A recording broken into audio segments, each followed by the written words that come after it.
You're listening to Nutrition Matters podcast with Paige Smathers, registered dietitian nutritionist.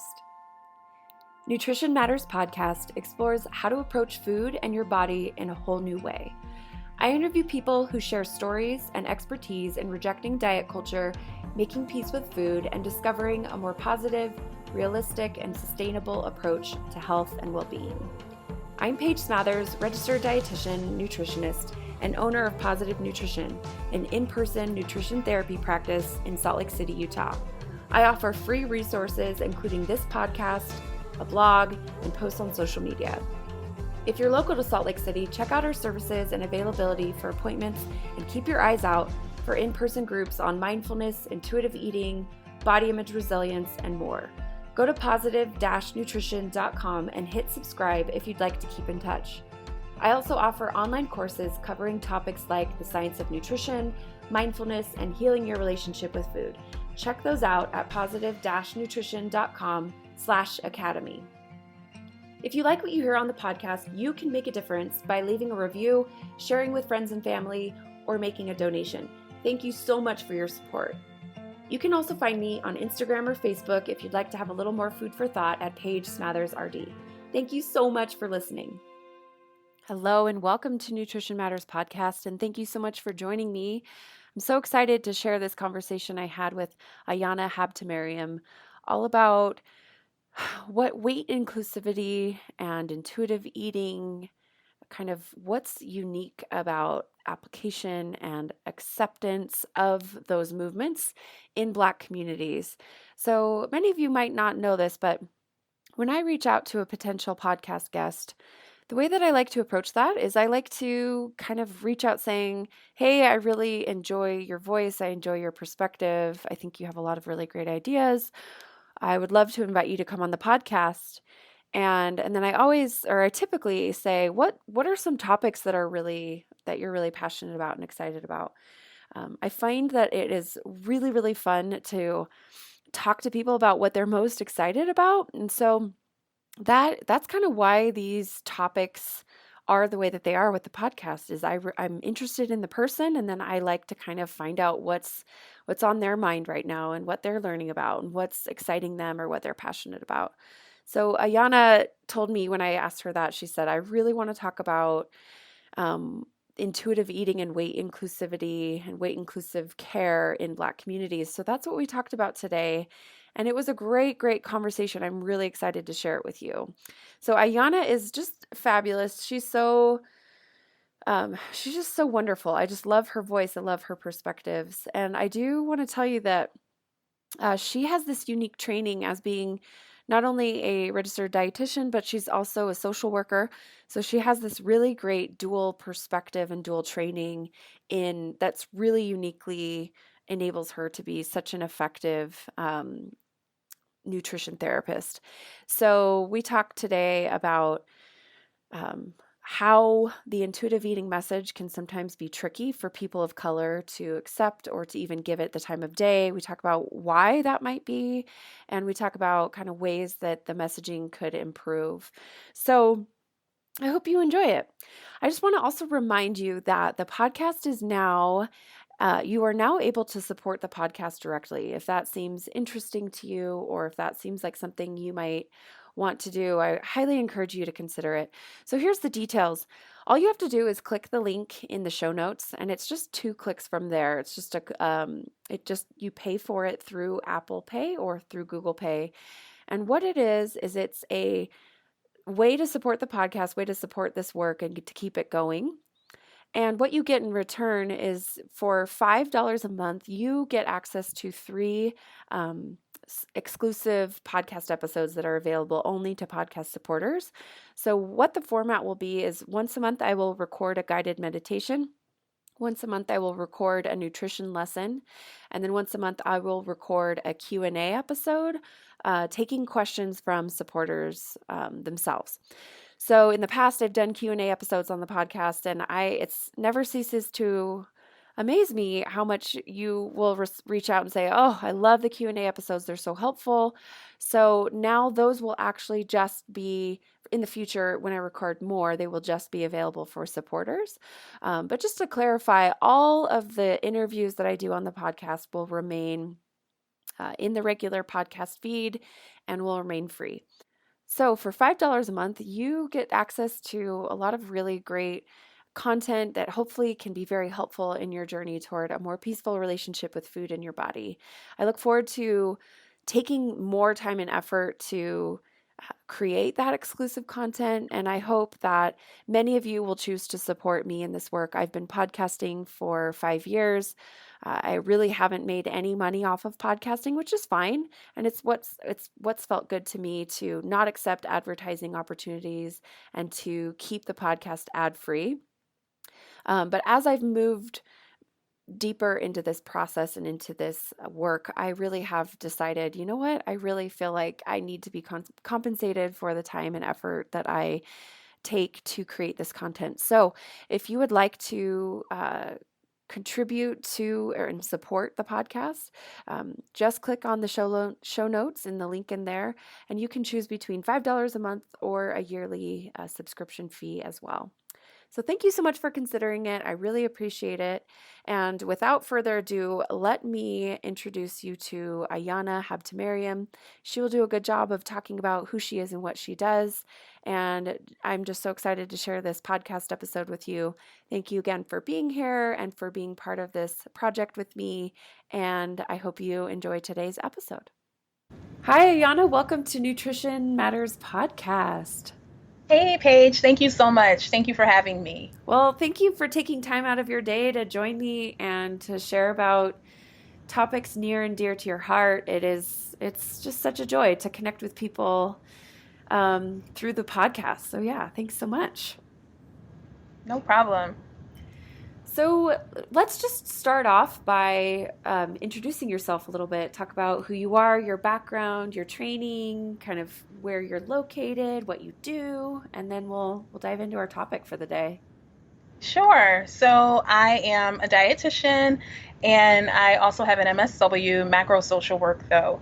And I have been a dietitian for about 13 years. I started out, before doing my dietetic internship, I worked for WIC in Philadelphia, in Southwest Philadelphia, in a community that was very close to my heart. I knew a lot of people in that community. That kind of prompted me to get my master's degree in social work. After that, I worked for 5 years in clinical nutrition in West Philadelphia, which is also a community that was pretty near and dear to my heart. And during that time was when I was doing my MSW. I started a organization called Progressive Nutrition, where I partnered with community leaders, local politicians, nonprofit organizations to develop nutrition programs for the community. And I also did some legislative testimony, wrote and participated in the legislative process at the local level in Philadelphia. And I also worked in sales for about 5 years and eventually transitioned into private practice, my intuitive eating private practice. That happened, well, initially it was a kind of a personal thing. So I had lost my job. And after about a year or a year and a half, I said, I have to do something for myself. I have to start my own business. And initially it wasn't really weight inclusive, or I wasn't doing a non-diet approach. I felt as though it was still not really like heavily diet culture-y or anything like that. I did focus on lifestyle and I focused on gentle nutrition, but it really wasn't until I discovered intuitive eating on Instagram and read the book that I realized that I needed to make a change.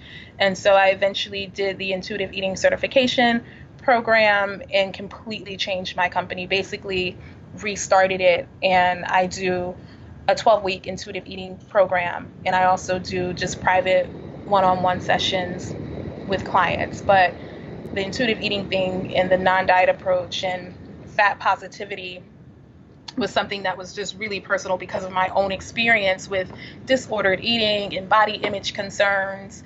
And I realized that my dieting history and my disordered eating was really rooted in negative body issues. Wow. Okay, so yeah, that's so I didn't know all of that. You have quite the resume and quite the history and quite the like diverse experience in sales and in legislative like action and in community nutrition, and then here you are in private practice while also so would you do you call yourself a therapist too, or is like the MSW does like is that yeah, tell me about like so you have that dual training in psychology and in nutrition too.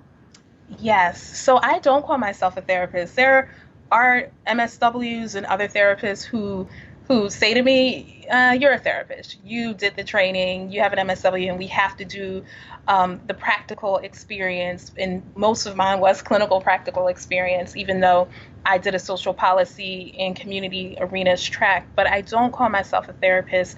Mainly because I was never interested in clinical or in therapy. I was always interested in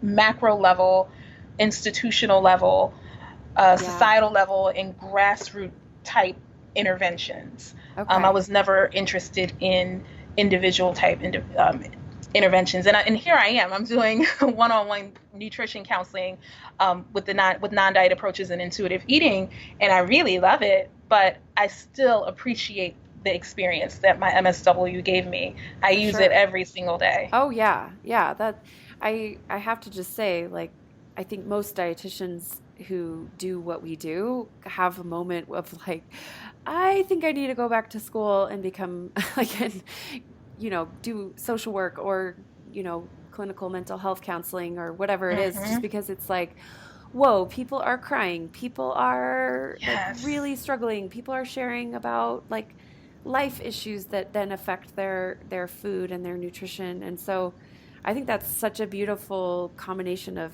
skills that you have. That's so wonderful. Thank you. And you're so right. I get people who start crying and things come up, really personal, deep things that they've kind of stored away in the back of their minds, and all that stuff comes up, and it really is therapy. I was in the middle of a client session last week, and I had to ask the client, I said, "Are you okay with this? Are you okay with us talking about this? Because it's actually more like therapy." And she said, "Oh my God, this is just so important. I love this. I love these conversations because sometimes I feel a little bit insecure about it. It goes, it's just not nutrition, and I still, Yeah. where it's like the science of nutrition. You know what I mean? When I was doing my private practice before I switched to an intuitive eating approach, it was just, these are your goals. This is what you need to get to your goals. Here you go. And the follow up was, how did you do? Okay, well, this is what we'll do next time. The intuitive eating and body image issues, it's none of that. It's all behavioral, it's all experience and history and self compassion and all those things. Right, and holding space for people for where they are and Yes. letting them cry. And sure, Hmm. like I don't know about you, but I find myself, having conversations about metabolism or like macronutrients or stuff like that, here and there, but you're right, the majority of this work is like, all right, what's getting in the way of you being able to nourish yourself? Like, is that a mental Yes. barrier? Is that an emotional barrier? Is that like a belief that we need to like unpack and look at, right? That's exactly right. Yeah. So you mentioned a little bit about your personal history sort of informing your switching to more of a non-diet approach. Do you want to share any of any pertinent or relevant details of kind of what shaped you and what puts you kind of where you are right here, right now in context of your relationship with food and body? Sure. So my relationship with food and body, I think, became a little challenged, if you will, when I was around 16. And of course, it probably started before that. But once that's when I started dieting. That's when I started actively trying to lose weight when I was about 16 years old. And since then, I had been, or not since then, but from that time up until the time I just completely gave up dieting, I overexercised to suppress my weight. I went on a lot of different diets. I tried Atkins. I tried all the diets. I don't even have to name them all, but mostly I just really cut back. I ate small amounts of food, and then I would binge most of the time. So I dealt with that for a really long time. And once I discovered intuitive eating, it really spoke to me. And once I started practicing intuitive eating for myself, I realized that all my dieting and all my efforts to change my body and keep myself smaller, even though I told myself that it was for health and because, I thought my skin looked better or whatever it was just really rooted in negative self-image. And that was rooted in anti-Blackness, unfortunately. And I didn't, as an individual, I wasn't like anti-Black. I wasn't going around saying, I want to be shaped this way, or I want my hair to be straight, or anything like that. But that's what it was rooted in. So like the more you sort of like sat with these experiences, these emotions, these beliefs, these sort of assumptions and premises that we just kind of tend to not even question about dieting or about weight loss or about bodies should look this way or whatever. It sounds like you're saying the more you sat with that, the more you were like, whoa, this is rooted in some really systemic, like anti-Blackness sentiment. Is that right? Yeah, it is. And just to speak a little bit more to that, just Black women, even Black men, it's really hard to be ourselves naturally and authentically in a world that just idealizes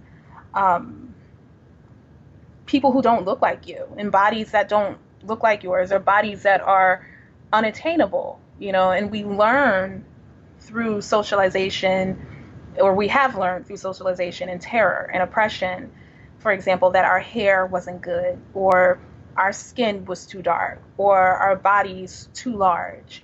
And so because of that, we're not worthy of respect. And this has become part of our psyches over centuries. It's not Right. something that you can, just change. So we've been consciously rejecting and challenging these false beliefs for centuries. It's not anything new, with fat positivity. We've been rejecting and challenging these things.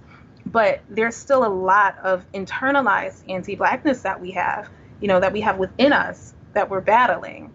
I just say that because people think that it's like an individual thing, like we, woke up and wanted to change our bodies or something, but that's not the case. You can only understand or conceptualize your behavior in a certain way because it's presented to you in that way. You know what I mean? Right. So it's like you're not good because it's been impressed upon you that you're not because of the way you look. If that makes sense. It definitely does. And I think what I'm hearing and what's been really interesting to learn through the years for myself too is just how systemic this stuff is. And you're right, when we look at it just from like an individual place of why did you make that decision to go on a diet, or why can't you just like heal yourself or whatever. We have to look at the larger systems in place that we're all victims of. And the another way that I'm conceptualizing what you're saying that I think at least has been really powerful for me is sort of looking at causes and conditions of why you're suffering, and then looking at causes and conditions of those causes and conditions, kind of like building a little bit of like a map outwards. Yes. To try to I understand like where does this come from? What is this about, right? Yes. And you know what? I think that's a good segue into another thought that I had. So with like hair, skin, and features, that's something that can't be changed, obviously. So then you go to what can be changed, what we are led to believe can be changed, right? What or can what be we have sold control to us, over. right? Yeah. Yeah. And so that would be like body. How can we change our bodies? We can't change. I mean, there are weaves and stuff like that, so you can change your hair texture if you really want to. But we can't change, our skin, but we can change our bodies. How else can we be more or perceived as more valuable? how else can we get more deemed more worthy of respect? Well, maybe I can change my body. Maybe I can have the perfect body, And so I think that's a really big reason why we see, or I really see that restrictive dieting and weight cycling being common among Black women. And that's because they're trying to change their bodies. And that's something that they do believe, or that we do believe that we can change. Yeah. So what's the state of body image and food like stuff in the Black community, would you say? Like, I mean, I know that's like a big question, but Mm-hmm. like here's where I'm coming from in asking that question. It's a real problem that the face of eating disorders and of body image conversations, and I'll even own like people like me who have podcasts and platforms, like tend to be thin white women, right? So it sort of perpetuates this idea that struggling with food or body image is a problem unique to one type of person, where that is such a lie. So I'm just interested to hear kind of, what do you wish people knew about how problematic it is in terms of what we see as the face of these conversations, or the face of eating disorder recovery, versus like what's the real situation?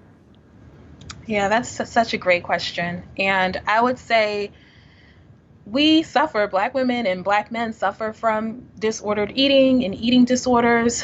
But unfortunately, it's something that it's just not identified. We don't even think that it's an issue. So it's normal. It's something that's looked at as a good thing. And it's not really, I mean, not as a good thing, not like having an eating disorder or disordered eating is a good thing, but it's not identified as a problem.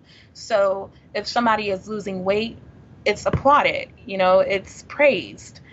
And we know that binge eating occurs at higher rates in Black populations, and Black women binge more frequently than white women. So that's a big thing right there. But there aren't any measures in place or metrics in place for Black people that can even address it and can even identify it so that we can begin to get help.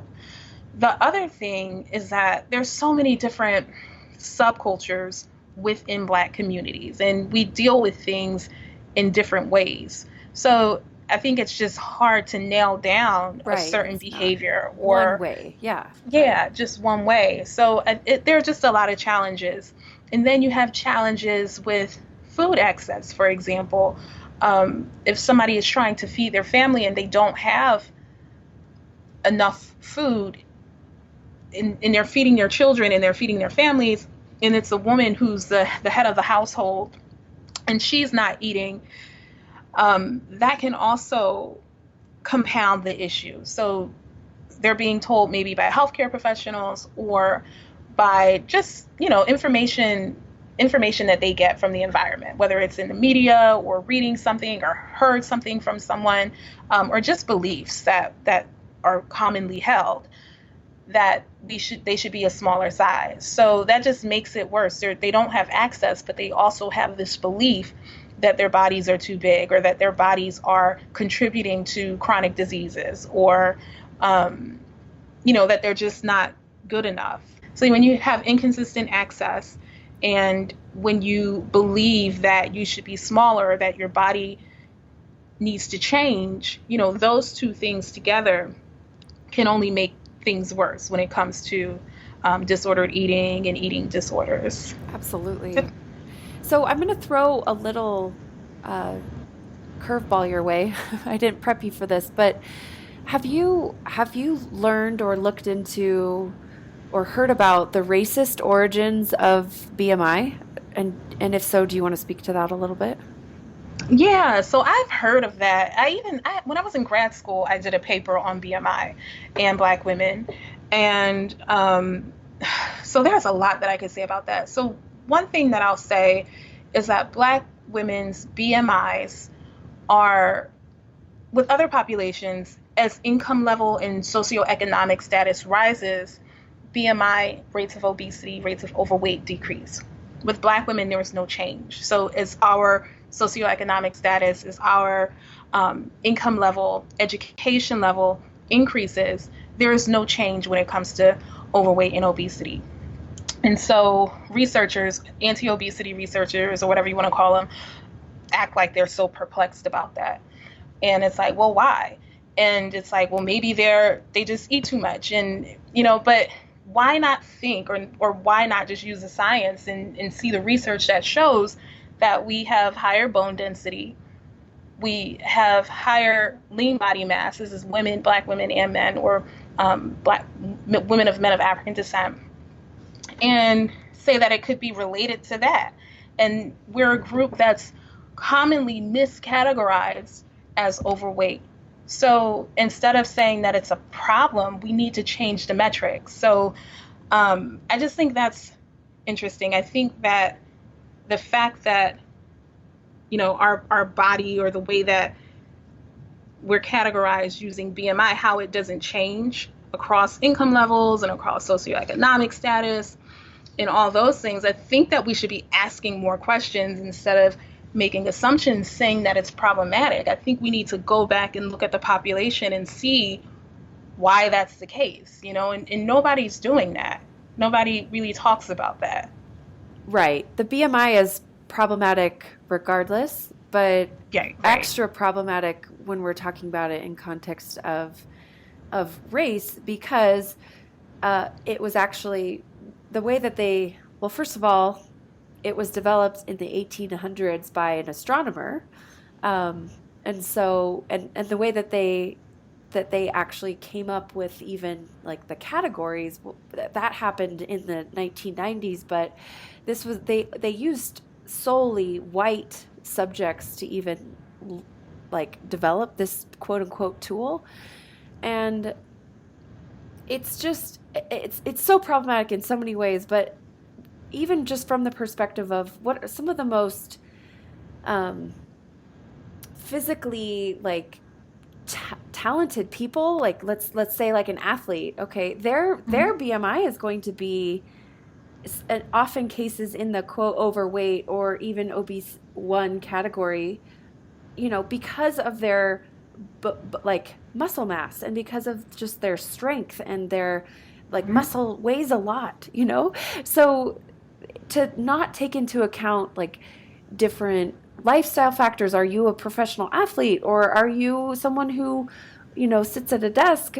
That's one angle to kind of challenge just the fact that the BMI is really, really problematic. It was never meant to be used on individuals or to be a medical like measure. But when you add in the layer of race and ethnicity, it kind of makes me want to throw up. It's just so wrong. Yeah, it's wrong. And it's because everything that you just said, and it just doesn't apply to individuals. It doesn't apply to even groups of people, large groups of people, because it was created based on, like you said, white men. So it doesn't apply to populations, yet we're trying to apply it to populations, and we're trying to measure people up against this. So when we don't measure up to these unrealistic health measures like BMI, we're seen as deficient. We're seen as the people who have something wrong with them in one form or another. And nobody's challenging that. I feel like it is kind of being challenged now.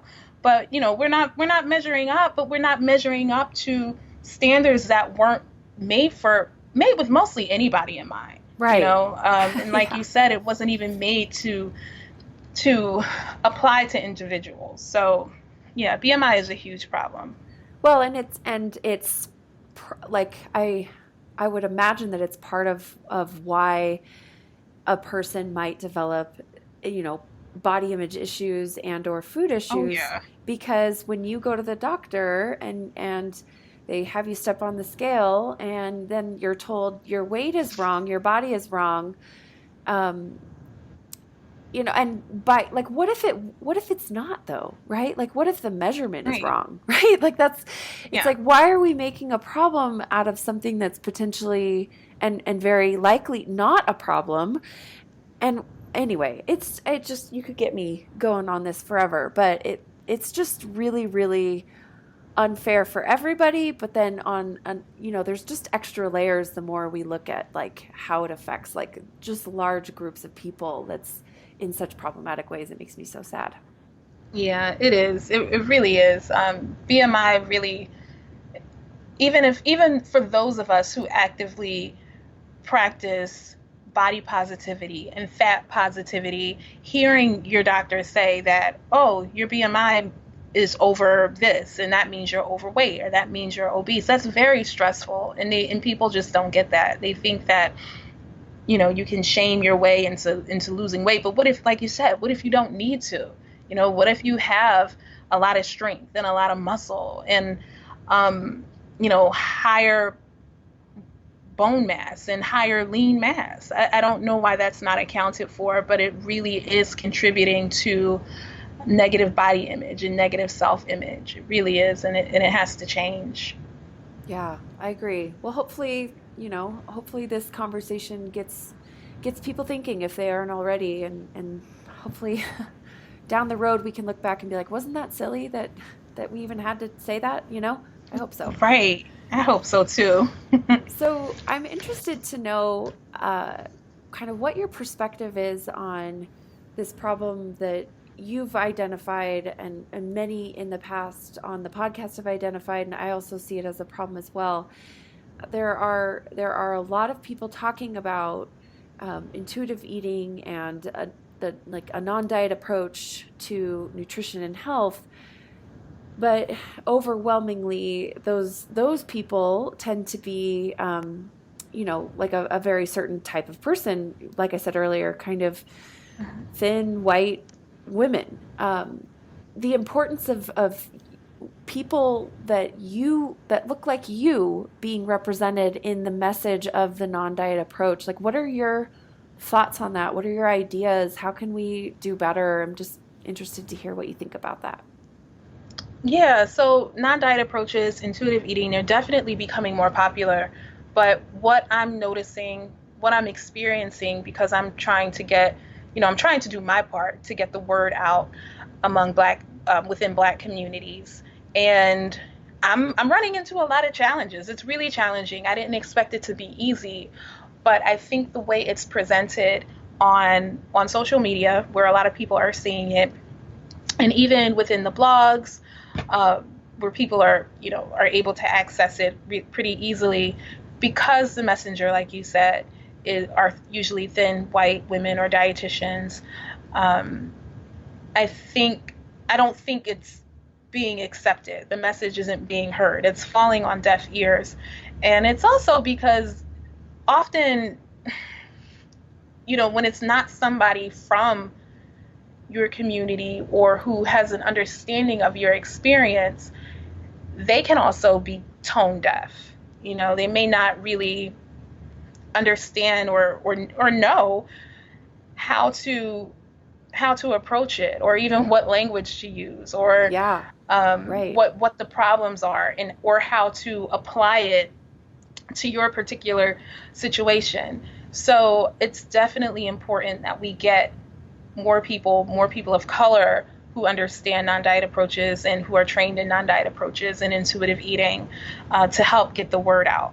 I also think that media outlets and just other sources of information, the reach and the frequency isn't there. There are just a lot of people who don't know about it. It's just not there. And when I say reach and frequency, that's like a sales term, but that's it's like from your 5-year stint in sales. Yeah. It's like we're not reaching people, and even if we were, how frequently are we reaching them for them to consistently hear it and get that message that, oh, this is something that might work for me. So that's not there either.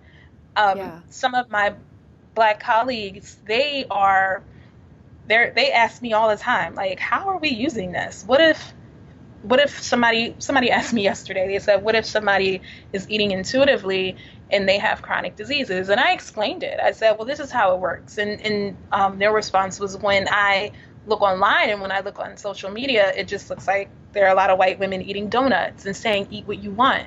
And people aren't going to hear that. They're going to be like, no, I'm not doing this. And Honestly, Paige, that's how I felt when I first discovered intuitive eating. I saw a lot of donuts and cupcakes, and I was like, what is this? But I was tired of dieting, so I was still curious. And so I read the book, and it resonated with me. Well, for what it's worth, I feel the exact same way. A lot of times, Ah, scrolling through my feed on social media, I get frustrated with the lack of nuance. I get frustrated with the reductive nature of the communication about intuitive eating. I get frustrated with the um, kind of like in group, out group, like dog whistling almost of, yes. you're with us if you know exactly the right words to use, but if say something wrong ever, like we're going to banish you forever. You're either in or you're out, you're with us or you're not, you're eating donuts or it's just, I don't know. It's kind of scratching the surface of what intuitive eating can be, but you're so right. It can also be such a powerful tool for someone who has a new diagnosis of diabetes and is finding themselves, you know, coming to this place of like, okay, I'm either following this diabetes way of eating that I think I need to do, or I'm just eating donuts all day, whatever. It's such a healing message to say, hey, like we can connect to our bodies. We can also utilize gentle nutrition. We can take into account your health and your well-being, and we Mhm. can find a way for you to approach food that is going to work for you. Whether that's donuts or not is actually beside the point. Right. And I know a lot of people are just excited that they get to celebrate that they Yeah. can finally eat sweets. I get that part, but that can't be the only thing that we're trying to get across, that we're trying to convey. And I Yeah. think another thing, like with the non-diet approaches, um, becoming popular, and they're good. And like you said, I think that it's a great tool, especially for someone with a chronic disease like diabetes or cardiovascular disease. And so in our communities, there are disproportionate rates of chronic diseases, and that's a big concern. That's a huge concern. So a lot of people are going to say, well, I have a family history of this and I have a family history of that. And that's fine. We talk to them, and we let them know that there are so many other factors, and that's just one spoke in the wheel. And we, as non-diet practitioners and intuitive eating counselors, are going to address all that. But it's not just food and weight. It's not just food and body. And so I think that needs to be communicated if we're going to be educating on these social spaces, within these social spaces. Yeah, so what I'm hearing from you, and this just resonates with me on such a deep level, is, someone might hear about intuitive eating and maybe also, let's say, has like a heart disease family history, and they're interested in learning more about what this is about. And then all they see is like we'll keep going with the donut example. By the way, I have nothing against donuts, like whatever, it's fine. But Me it's just either. very visually always on Instagram, right? So they see these donuts popping up in relation to conversations about intuitive eating, and they say, well, wait a minute, like I want to honor my health. I want to make sure that I'm like taking care of myself. And this can sometimes come off as almost anti-health, especially at first glance. Is Mhm, that mhm. kind of what you're saying too? Yeah, that's exactly what I'm saying. It can come off as anti-health, and um, you you have to explain it, and like you said, it's just scratching the surface. So that's exactly what I'm saying, and I think that's one of the larger arguments that I hear when I'm talking about non-diet approaches in Black communities. That's what it always is. It's like, well, I have a history of this, and my family and my father had this. I can't eat what I want, and then it does start a conversation, and people get it once you have that Sure. conversation with them. Yeah. But it's a turnoff, and if that's their only source of information, nobody's really going to dig into it unless they're really curious, like I was. That's such a great point. I'm so glad you're bringing that up. So earlier you said that you've found like you've run into some challenges trying to communicate this messaging. Did we just do a good job of kind of going through what those challenges are, or do you have anything else to add about kind of why this message is particularly like difficult for people to hear? I don't know if we missed anything there. Well, one other thing I don't think I mentioned was also the body image thing. I know we talked about that a little bit earlier, but a lot of people will say it's about the chronic diseases and health, but it's also weight and body stigma as well. Like weight stigma, body type stigma.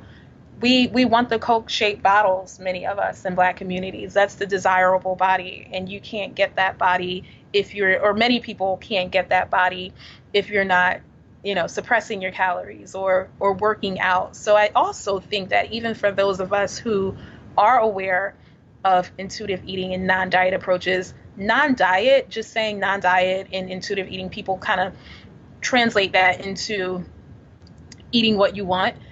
It's like, no, I'll gain weight from that. So that's another thing. Body image is a excuse me. Body image is a really huge thing within Black communities as well. And, I know there's this belief that, we're okay with being curvier and we're okay with being larger bodied. And there is some truth to that. There really is. But it's like a certain type, it's not like it's just across the board. Right. And as always, it's unfair to make sweeping statements like that, right? Like Mhm. that's not fair to assume that just because you heard that somewhere, that means that everybody who visually appears that way to you is automatically like in that headspace, right? That's Yeah. so not true. Yeah, it's just not true. And that's like a I don't want to, no, I wouldn't say it's a stereotype. I was just about to say it's like a stereotype, but yeah, it does have truth to it. There are a lot of confident women in Black communities, a lot of confident men, a lot of confident women, um, but there are still ideals, like there are still beauty ideals that we have, and I think that's also a barrier to being more welcoming of non-diet approaches. So where have you found it like where have you found yourself being able to really connect with people like that you're working with, maybe one on one or even online or something like that? I'm interested to know what kind of messaging have you found really resonates with people when you're trying to kind of help share what intuitive eating might look like for them or might enhance their well-being. Like what kind of language or messaging have you found really resonates? I would say body, framing it around body image and around body image first, and then bringing the intuitive eating language and the anti-diet, non-diet language into that afterwards. So talking about, well, why do you want to change your body, and getting people to open up about that is what's helpful. I did a workshop and at a yoga studio, and we talked a lot about just the guilt and shame of weight cycling, and people understood that. I think that really resonated. And also just one-on-one, I would say my consultations, when I get to explain, you know, what intuitive eating is and why I use that approach, being able to have time with people and explain what it is to them and answer their questions and apply it to their lives, is what I find really resonates with Yeah, people. haven't you, But don't you think it's easier one on one than like social media?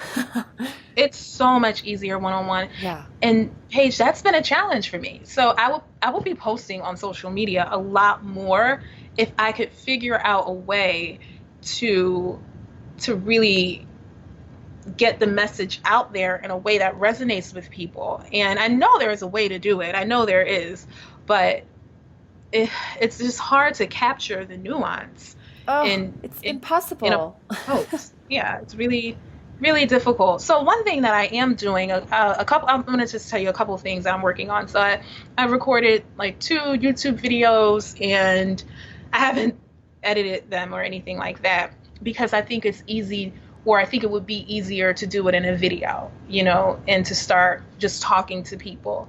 And another thing that I'm doing with a fellow dietitian, a fellow Black dietitian named Veronica Garnett, we have a Black Haze collective that we're working on so that we can get a group and, have people come in and add their information to this Haze collective if people are interested in the health at every size approach and the health at every size and weight inclusive approaches. They can find a dietitian who looks like them and who might be able to relate to them, so That's that amazing. they can. Will you send me? Yeah. Do you have the link ready to go for that, or are you still working on that? So we're still working on it, but it's called Reclaiming Our Plate. So Okay. I'll definitely send you the information. We're working on the website right now, and we have some dietitians who are interested in it. So I think that's going to be helpful as well, and we hope it grows. And we just want to create a direct pipeline to people who can't seem to find themselves represented in this movement. That is so important. I didn't know you were doing that. That's so great to hear. I just think that having people that look like you and that understand what you mean when you say this, or like even just on a level of like, I feel comfortable with you because we have some shared experience. That's Mm-hmm. such a beautiful gift that people need when talking about their health, when talking about their body image. These sensitive, really important issues can go so much better when you have, someone who you feel comfortable with. That's like rule number one of any like counseling, therapy, nutrition therapy stuff is, do you like the person you're working with and do you trust them? Right. That will predict a lot of outcomes just in and of itself. Yeah, I agree.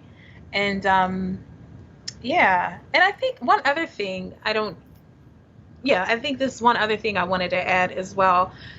Black communities, I feel like there's so many generalizations and stereotypes, and we're very diverse in terms of income level and marital status, education, and people without that lived experience don't always understand those dynamics. So, just to give you an example, like my sister's a single mom, and people who don't understand single motherhood or may have never experienced or have known a single mom might think like it's the end of the world or it's the worst thing that could ever happen.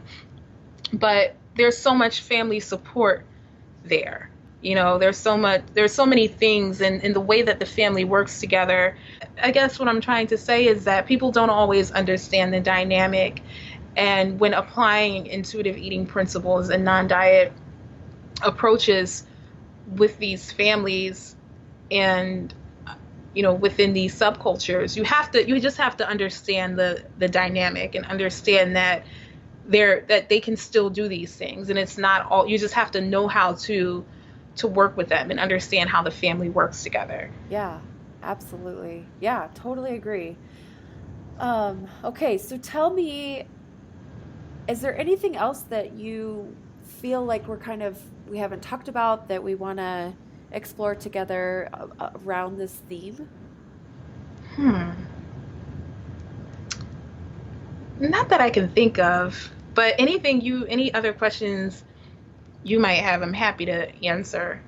Well, I think you did such a good job of just talking about the challenges in getting this message across, the challenges and even um, representation, and a call for more dietitians of color, therapists of color, providers in general who can deliver weight inclusive care in a way that's going to really like resonate and feel authentic, and also like meeting people where they are in terms of their concerns about their health and well-being is as being a really important part of delivering the message. I think that's kind of what I'm gathering from what you've said. Does that seem fair? Would you add something else? Yeah, I think that's fair. The only other thing I guess I would add is that I don't want people to think that, you know, we can just easily wake up one day, or anybody, not just Black people or people of color, that we just woke up one day and decided that we were going to just accept, you know, uncritically accept these identities that may not naturally apply to us. These things happened over time. Like these negative self-image and negative body image, it's just a result of imperialism, and it's a result of oppression. And it's something that we have to work toward every day. It's something that we have to work against every day, rather. And it's also compounded by diet culture. So I know a lot of people just think it's just diet culture. For many of us, no, it's way more than diet culture. Oh, that's a good Where point. More layers Yeah, to it. yeah, it's so much more layered, and um, it's about, hair and skin, and even the way we sound, and even the way we talk. It's like we're constantly having to prove ourselves and prove our self-worth. And I just think changing our bodies and body image is an easy way to do it. It's just an accessible way to do it. So I don't, I am one of those people who I'm anti-diet, and I'm not anti people who diet. I mean, yeah, I'm not anti people who diet. I'm not, you know, um, attacking or raising my eye at anybody who wants to change their body or anything like that, because I know that it's a coping mechanism. So we've been through so much historically, and like I said earlier, it really has affected our psyches, and it really has affected the way we feel about ourselves. And there's a lot of internalized anti-blackness within our community. Diet culture just doesn't help that at all. So yeah, I guess that was one other thing. Yeah, that's so well said and such a good point. I'm so glad that you are willing to share this with me and with the listeners. This is such important stuff. I know that, I feel that we're in this time right now where we are kind of responding to so many years of harmful dieting and nutrition and body image rhetoric. And there's been a lot of great progress being made in challenging that and in communicating a different way and communicating a different message. But this now is the time to do even better. Now's the time to start to think about how can we how can we include more voices? How can we have more perspectives? How can we explore more nuance? How can we broaden this to so that people who are new to this can come to it and say, okay, I immediately feel like I'm going to be understood. I feel like my concerns matter. I feel like my history matters. I feel like I can connect with someone who will get me. That's my vision. I think we're trying, like we're heading there, but it's still a little new for that second phase. What do you think? Yeah, I agree. Oh my God, I can't wait to wake up to a world where people can go into any space and feel represented and feel accepted and feel like they'll have someone who can understand their experience. That's like a dream world for me. Yeah. Yeah, that would be awesome. But I think, like you said, we're getting there.